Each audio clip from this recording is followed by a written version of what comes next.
Jangan kasih. Gimana? Gimana? Sudah lah.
untuk berdoa bagi Bunda yang kasih.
layak disembah dan layak dipuji.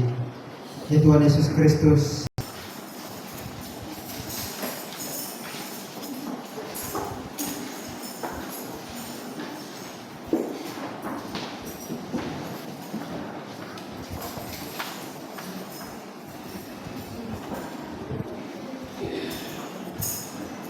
Shalom, Shalom dan selamat malam dan selamat merayakan Hari Paskah dan kita memperingati kebangkitan Tuhan Yesus Kristus.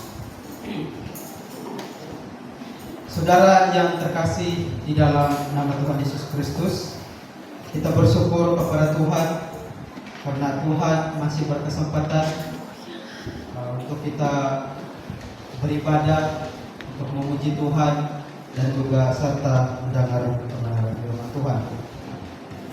Nah, tadi pagi kita mungkin kamu sudah mempelajari tentang kebangkitan yang dibahas oleh Pastor Jeremia, dan malam ini saya membawa kita bersama-sama untuk mempelajari yaitu kebangkitan Kristus membuktikan kemenangan seperti yang sudah tertera. Kebangkitan Kristus membuktikan kemenangan. Coba klik media, coba klik. Baik, kita pendahuluan tokoh-tokoh pendiri agama seperti agama Hindu, agama Buddha, agama Islam, agama Konghucu, agama Kristen, semua pendiri tokoh agama semuanya meninggal. Hanya agama Kristianlah pendirinya mati, tetapi pada hari yang ketiga dia bangkit dari kematian. Semua agama-agama punya tokoh pendirinya, tetapi semua mati. Semua mati. Apalagi pendiri agama Buddha, agama Islam, tetapi agama Kristen, yaitu Tuhan Yesus Kristus mati, tetapi pada hari yang ketiga dia bangkit. Kita tidak memikirkan lebih jauh tentang hal ini kan. Ada begitu banyak agama di dalam dunia. Kalau kita memikirkan lebih dalam lagi, Tuhan Yesus Kristus bukan hanya tokoh agama, tetapi lebih dalam dia adalah Tuhan. Amin. Oke, next. Nah, namun hari-hari ini kita mendengar suara-suara yang sumbang mengatakan bahwa Tuhan Yesus tidak bangkit. Siapa pernah mendengar itu? Tuhan Yesus itu tidak bangkit, dia katakan. Tuhan Yesus itu tidak mati. Tuhan Yesus itu ditukar, menyerupai dia. Pernah mendengar statement begitu? Nah, dari manakah kata-kata ini mula terdengar? Mari kita lihat dalam Matius 28 ayat 11 hingga 15. Coba klik. Nah, mari kita baca sama-sama. 1, 2, baca.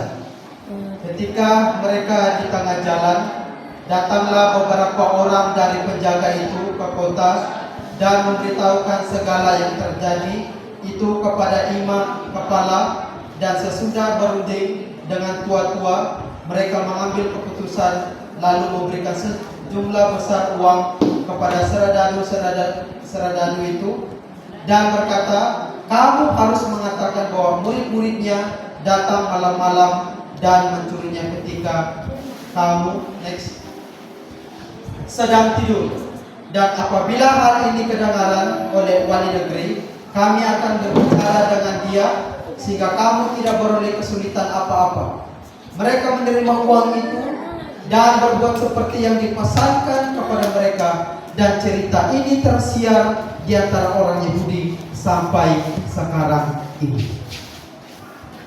Sebelum agama-agama lain mengatakan bahwa Yesus tidak bangkit, Alkitab sudah mencatat. Siapakah yang membuat fitnah tentang bahwa Yesus itu tidak bangkit? Yaitu para tokoh agama itu sendiri, orang Yahudi. Mereka, para imam ini membuat rasuah kepada tentara-tentara Romawi, membuat fitnah bahwa Yesus dicuri oleh murid-muridnya, dan kata-kata ini tersiar ataupun tersebar sehingga pada hari ini. Itu seringkali menjadi perdebatan kalau di antara Islam dan Kristen itu.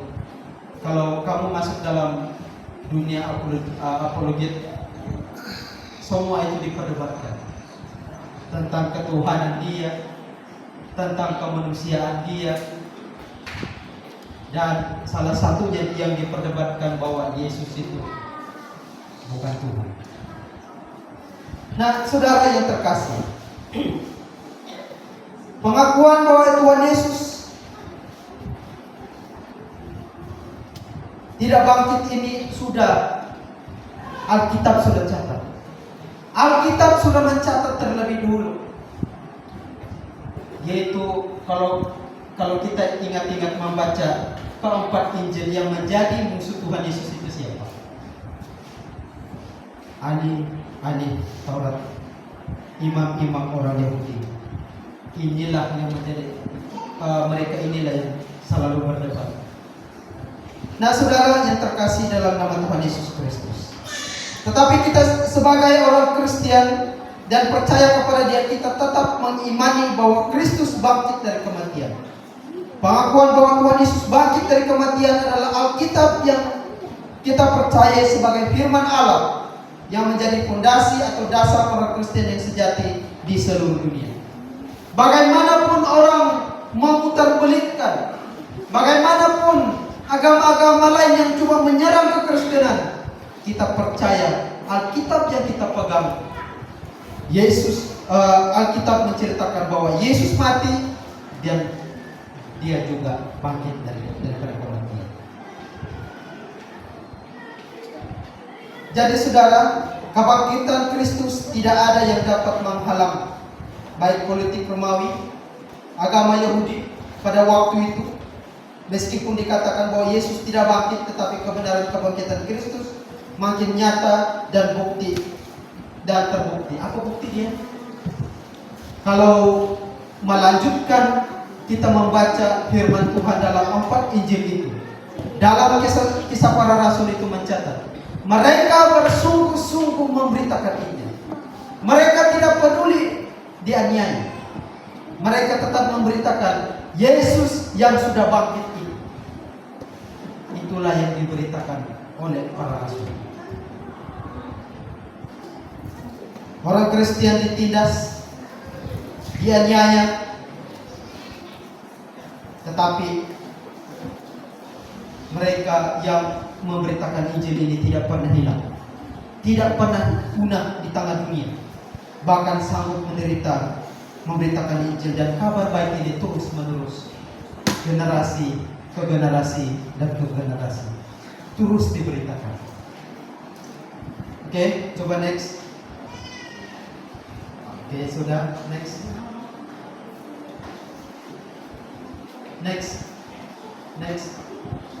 Nah, kita bertanya, apakah bukti kebangkitan Kristus adalah kemenangan? Kira-kira apa bukti kebangkitan Kristus adalah kemenangan? Next. Nah, ada beberapa hal penting yang harus kita ketahui tentang bukti kebangkitan Kristus adalah kemenangan.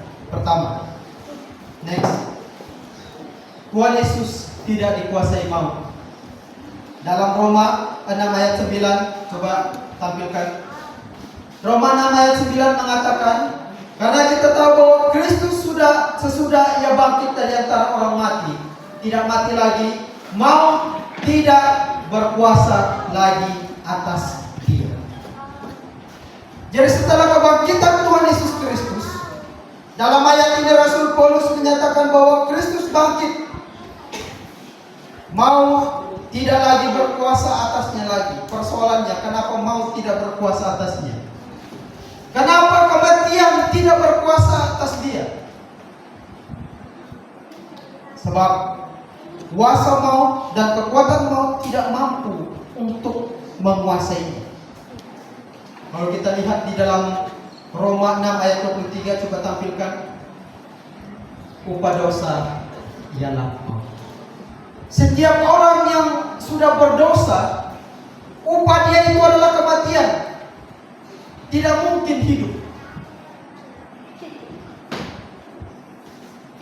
Maka setiap kita yang percaya dahulu belum menerima Yesus sebagai Tuhan dan Juru Selamat, upah kita itu adalah kematian kekal.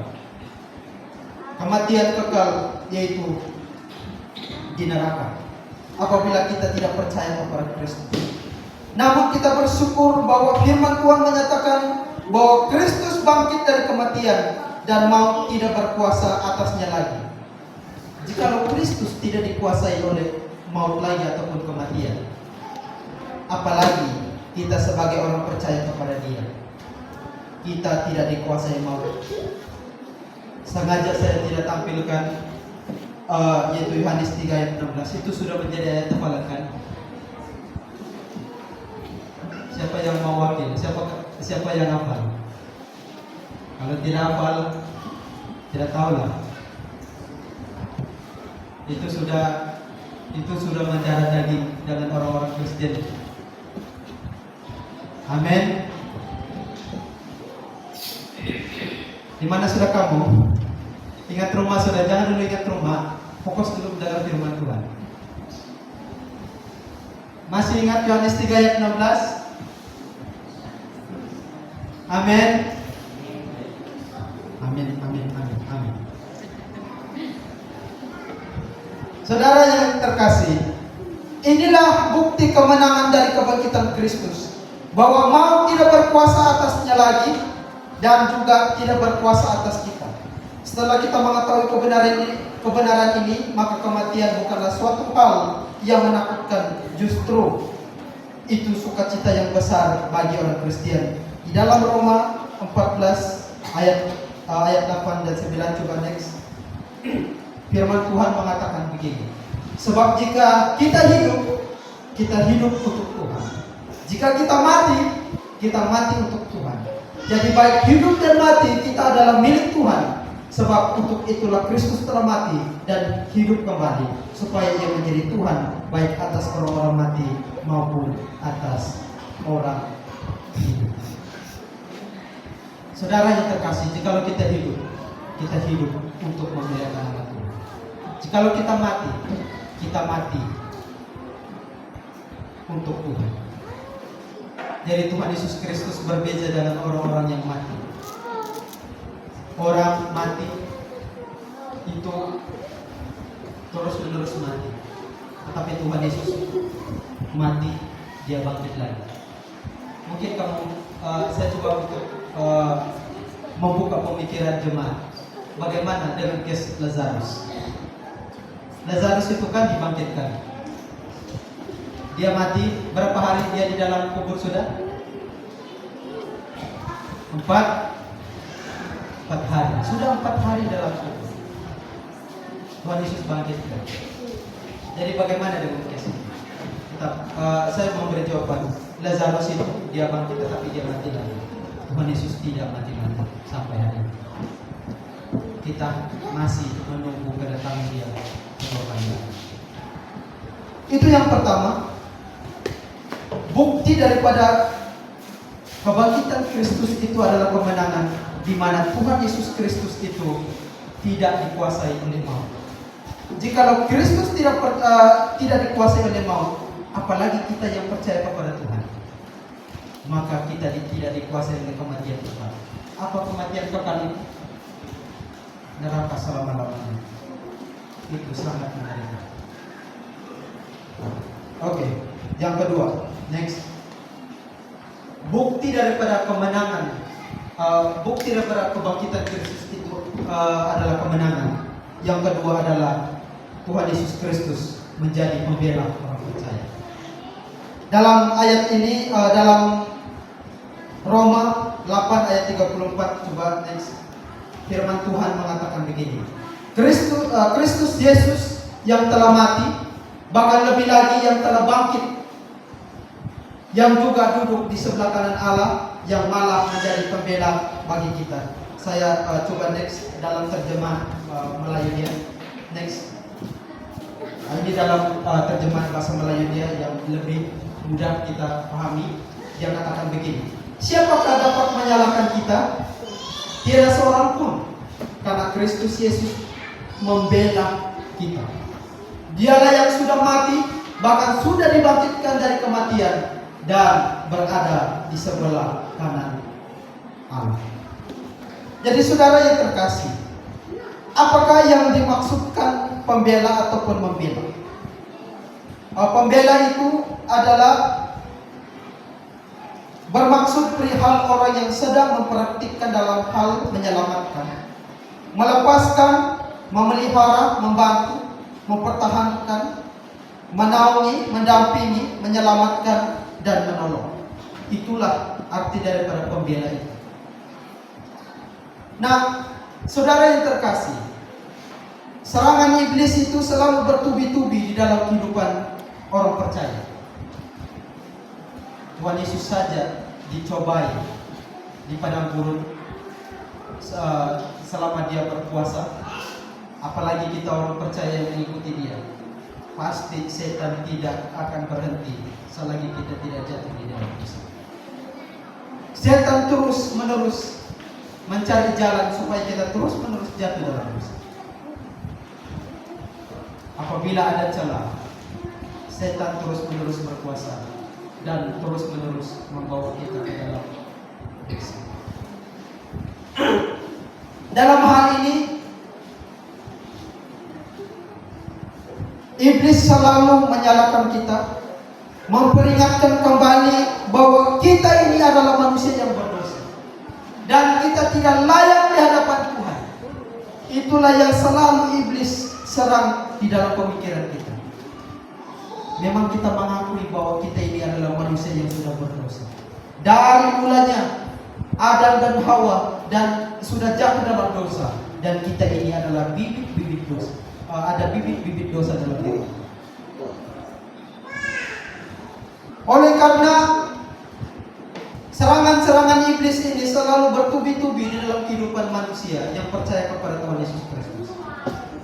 Percaya atau tidak, fokus kita berdoa tidak ada putus. Saya mengalami hal itu. Kita tidak fokus untuk berdoa karena serangan iblis itu bertubi-tubi. Apabila kita sudah masuk di dalam jeratnya, kita kalau tidak kuat, kita boleh saja tinggalkan Tuhan dan terus menerus tidak mau datang kepada Tuhan. Namun kita bersyukur kepada Tuhan Yesus Kristus bahwa Dia telah menjadi pembela orang percaya. Dinyatakan bahwa orang percaya itu kalau membaca ayat selanjutnya itu, bahwa Tuhan Yesus Kristus itu menjadi pembela dan orang percaya itu adalah disebut lebih daripada pemenang. Kita adalah lebih daripada pemenang. Dinyatakan bahwa orang percaya tidak dapat dipisahkan oleh apapun dari kasih Allah. Apa yang memisahkan kita? Apakah itu penganiayaan, penindasan, kesesakan, kelaparan, apapun bentuk cobaan dalam kehidupan kita yang mungkin itu membuat air mata kita mengalir. Siapa pernah stres memikirkan hal-hal sampai mengalir air mata? Selalu terjadi kalau yang bilang mengalir air mata ini perempuan, bukan? Ada masalah menangis negara. Betul ke tidak? Saya masih ingat ada seorang ibu, dia punya suami itu kena anxiety, kerisauan melampau, sehingga saya kira itu dokter pun dipakai setan. Dan oleh karena suami ini adalah seorang manajer, dikatakan dia berjumpa dengan dokter, Lalu salah dokter itu dia bilang, tidak apa-apa, besok kau cari saja perempuan, kau cari saja, kau ambil saja minuman, kau merokok saja. Tetapi di dalam sudut hati yang terdalam, dia katakan, saya tidak boleh melakukan ini. Saya adalah orang percaya. Lalu dia katakan, kalau begitu beritahu saya punya istri. Dokter itu mengatakan, saya tidak boleh beritahu dia. Kamu yang boleh mengambil keputusan hari ini. Setelah dia keluar daripada lepas dia jumpa itu dokter, dihantar dia punya istri, dia punya anak-anak di rumah di mana tempat dia bekerja.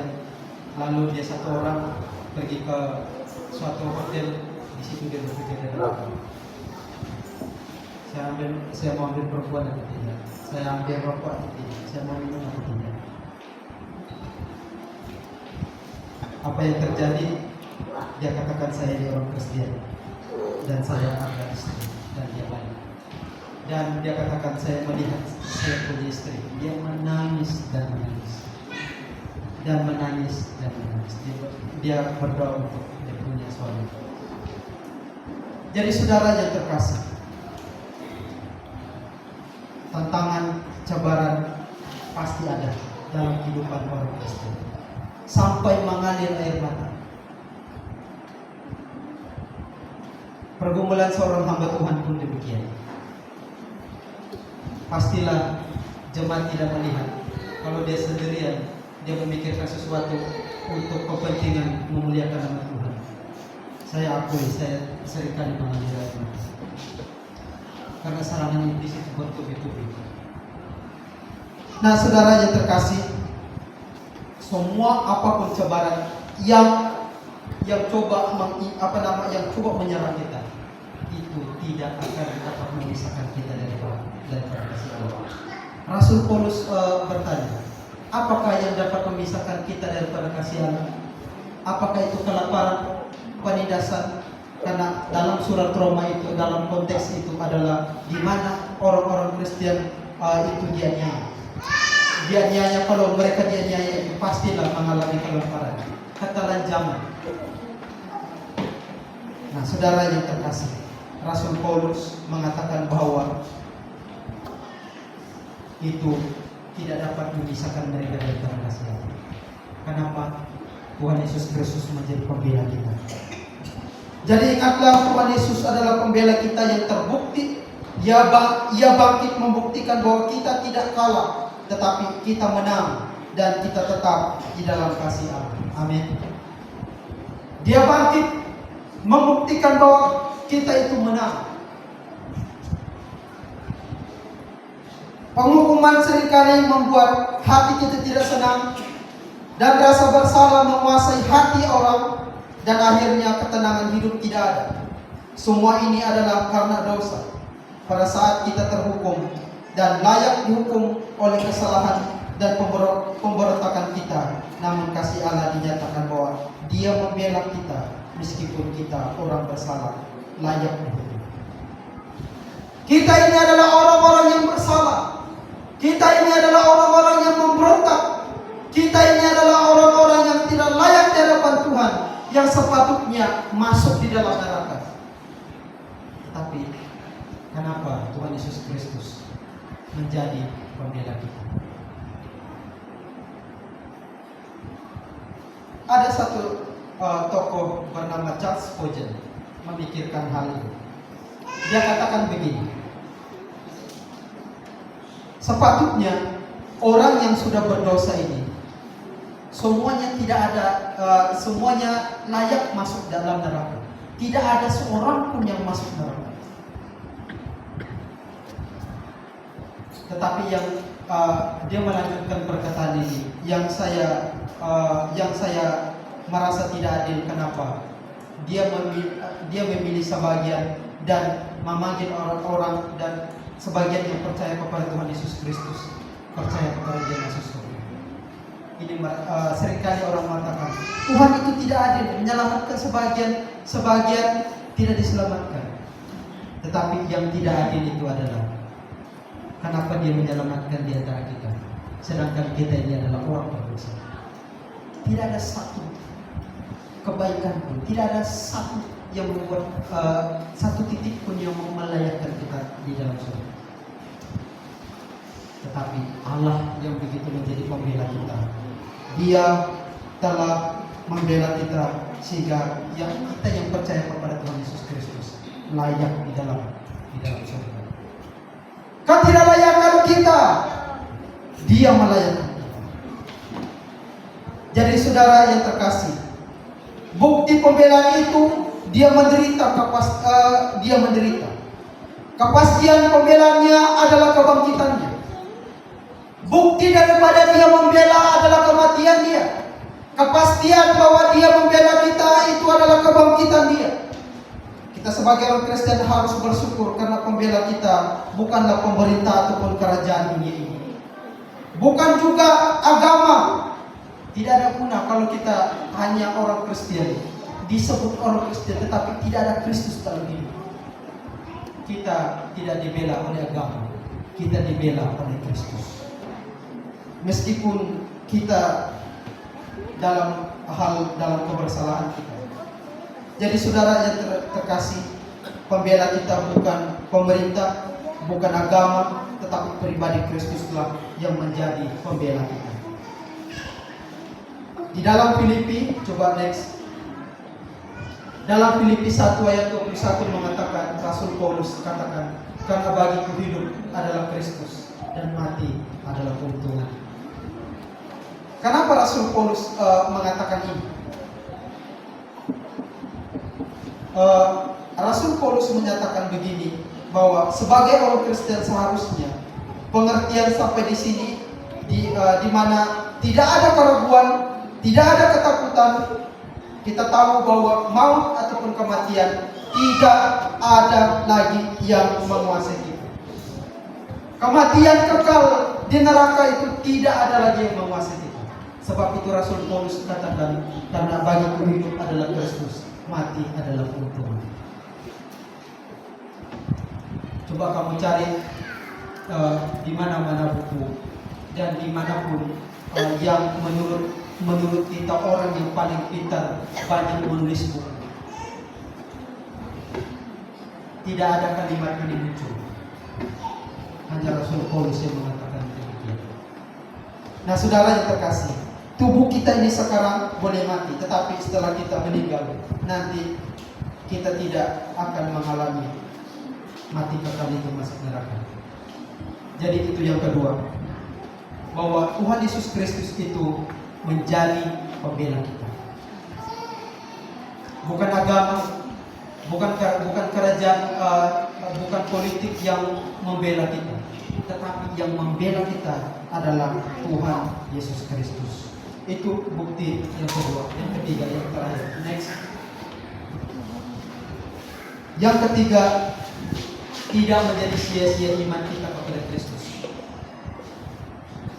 Tidak menjadi sia-sia iman kita kepada Kristus. Coba next. Nah, di dalam 1 Korintus 15 ayat 14, 17 dan 20 saya kutip di mana Rasul Paulus mengatakan begini, ayat 14, tetapi andai kata Kristus tidak dibangkitkan, maka sia-sialah pemberitaan kami dan sia-sialah juga kepercayaan kami. Ayat 17:4 itu, dan jika Kristus tidak dibangkitkan, maka sia-sialah kepercayaan kamu dan kamu masih hidup dalam dosa. Yang terakhir ayat 20, tetapi yang benar ialah bahwa Kristus telah dibangkitkan dari antara orang mati sebagai yang sulung dari orang-orang yang telah meninggal. Kenapa Rasul Paulus mengatakan bahwa tetapi andai kata Kristus tidak dibangkitkan, maka sia-sialah pemberitaan kami dan sia-sialah juga kepercayaan kami. Karena konteks di dalam 1 Korintus ini, di mana di kota Korintus ada orang yang tidak mempercayai bahwa Yesus itu tidak bangkit. Nah, Rasul Paulus itu menjawab. Dia katakan, tetapi andai kata Kristus tidak bangkit, maka sia-sialah pemberitaan kami dan sia-sialah juga kepercayaan kami. Ini menyangkut iman. Kalau Kristus tidak bangkit, maka iman kita juga sia-sia. Maka kami juga sebagai hamba Tuhan, sebagai penginjil, sebagai pastor yang ada dalam gereja, memberitakan tentang Yesus telah bangkit padahal tidak bangkit itu, maka sia-sialah pemberitaan kami. Tetapi yang benar adalah Kristus itu bangkit. Itulah konteks dalam 1 Korintus itu. Nah, saudara yang terkasih, kalau Tuhan Yesus tidak bangkit, maka kita tidak akan menerima janji Tuhan. Apa janji Tuhan?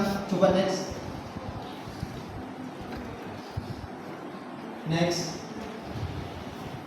Yohanes 14 ayat 2 dan 3 ini kita seringkali mendengarkan. Ini seringkali kita dengar. Di rumah Bapakku banyak tempat tinggal. Jika tidak demikian, tentu aku mengatakan kepadamu.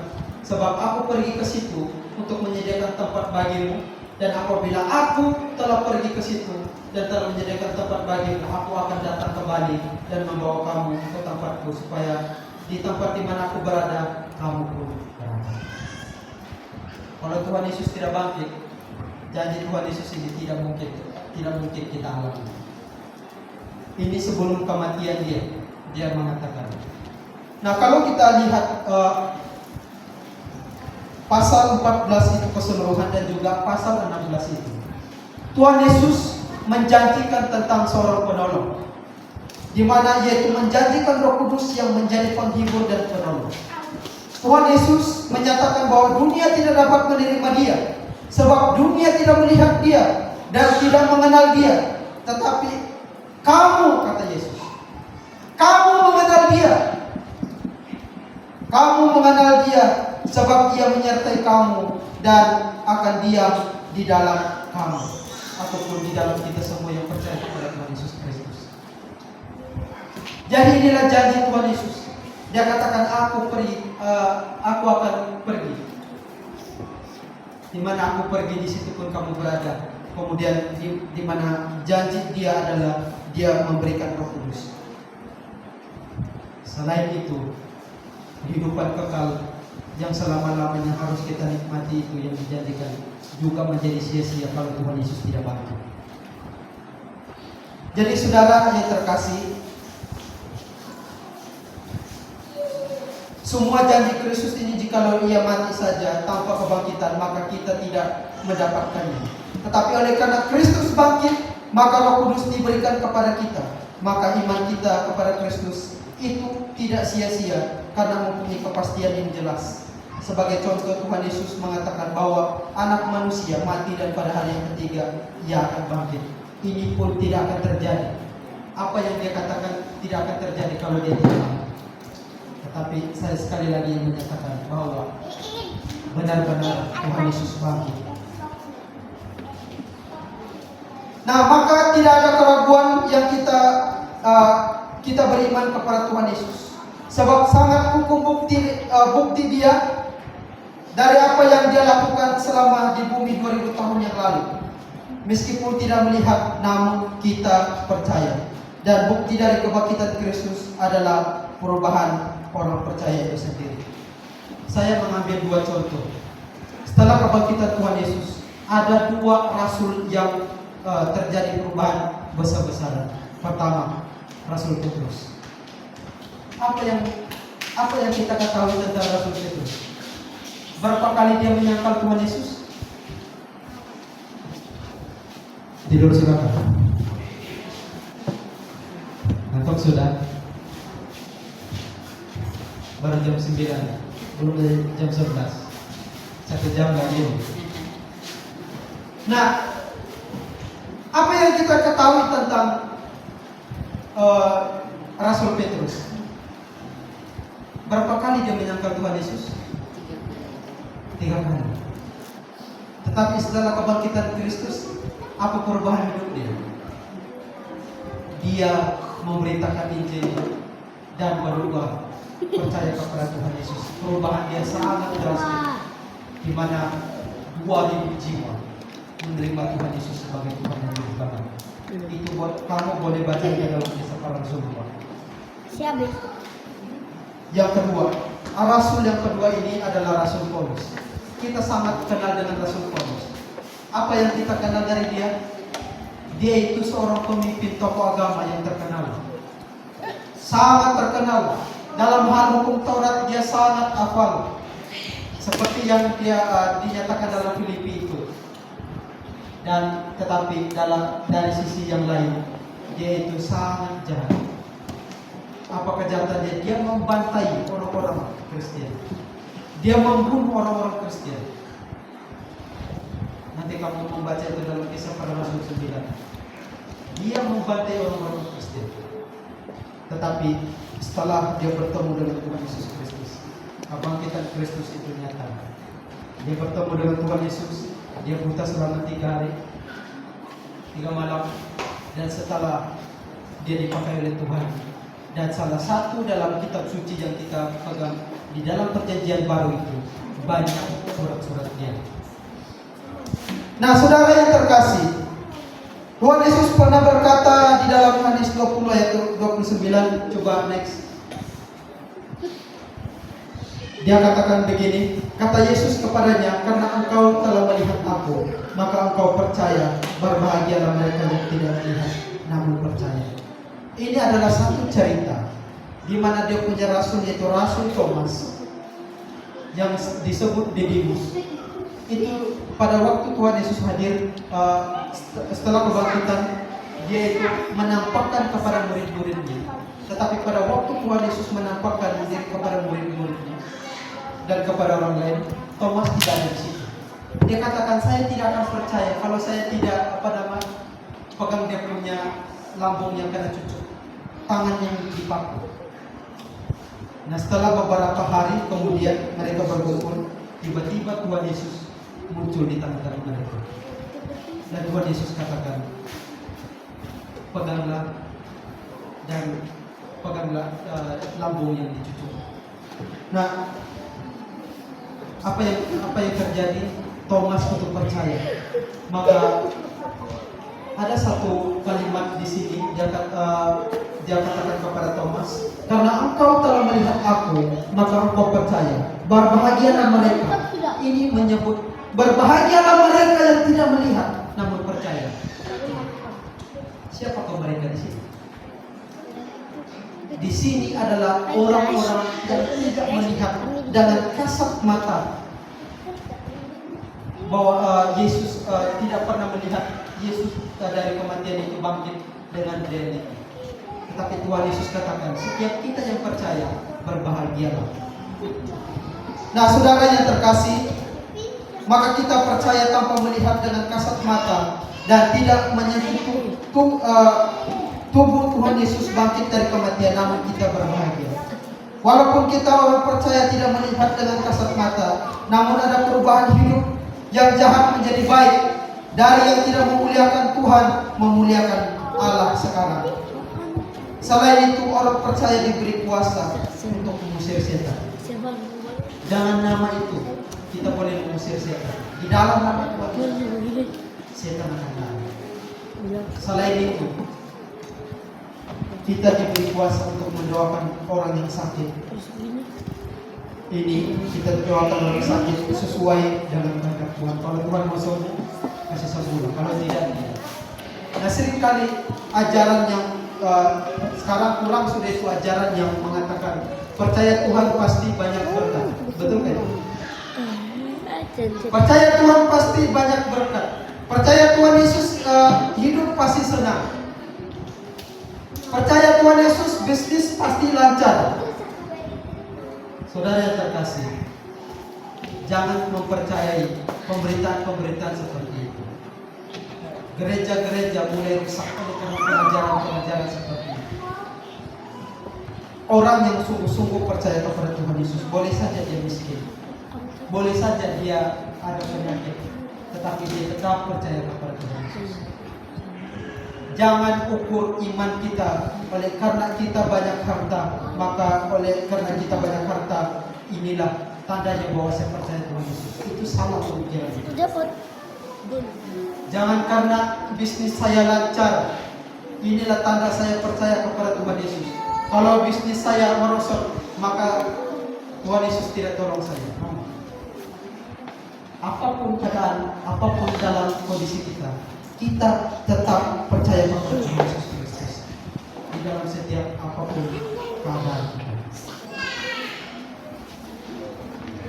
Saudara yang terkasih, coba next. Kita masuk dalam kesimpulan. Ada beberapa hal yang kita pelajari tentang kebangkitan Kristus, bukti kemenangan. Pertama tadi, Tuhan Yesus tidak dikuasai oleh maut. Kalau Tuhan Yesus tidak dikuasai oleh maut, apalagi kita yang percaya kepada Tuhan Yesus. Amin. Amin. Ingat bantal saudara yang lain. Tiada saudara yang kita fokus saudara. Yang kedua, kebangkitan Kristus membuktikan kemenangan. Tuhan Yesus menjadi pembela kita. Amin. Apapun yang menjadi stres, apapun yang menjadi cobaan dalam hidup, Tuhan Yesuslah yang menjadi pembela kita. Yang ketiga, tidak menjadi sia-sia iman kita kepada Tuhan Yesus. Kalimat terakhir tadi, walaupun kita tidak melihat dengan kasat mata, kita tidak menyentuh seperti murid-murid yang lain, murid-murid Tuhan Yesus, tetapi kita tetap percaya kepada Tuhan Yesus. Apa yang membuktikan kita betul-betul tidak sia-sia menjadi percaya kepada Tuhan Yesus itu adalah perubahan hidup kita. Saya tidak ambil contoh mana-mana, tetapi renungilah bagaimana kamu mengenal Tuhan Yesus. Bagaimana perubahan hidup kamu? Bagaimana kamu mengimani Dia? Bagaimana setelah kamu percaya Dia, mendengar firman Tuhan, mengikuti Dia? Tidak ada yang mustahil. Pasti apabila kita mendengar firman Tuhan, kita percaya kepada Tuhan, itu pasti ada perubahan dalam hidup. Itu pasti ada. Nah, biarlah melalui kita memperingati kematian dan kebangkitan Kristus, bukan hanya pada waktu Paskah saja. Kita ingati, tetapi setiap harilah memperingati, dan bahkan ini terus diberitakan dalam gereja dan di luar gereja harus diberitakan Injil itu sendiri.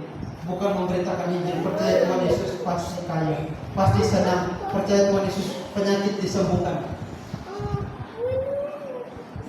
Jangan terlalu mempercayai bahwa apabila percaya Tuhan Yesus pasti senang, penyakit pasti sembuh.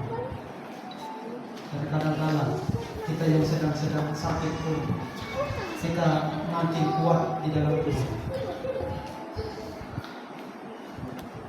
Seterusnya, tetapi memberita Injil yang sejati adalah Tuhan Yesus menebus kita dari dosa dan melepaskan kita dari kuasa dosa dan kuasa iblis.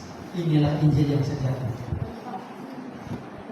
Mari kita berdoa. Bapa kami yang ada dalam kerajaan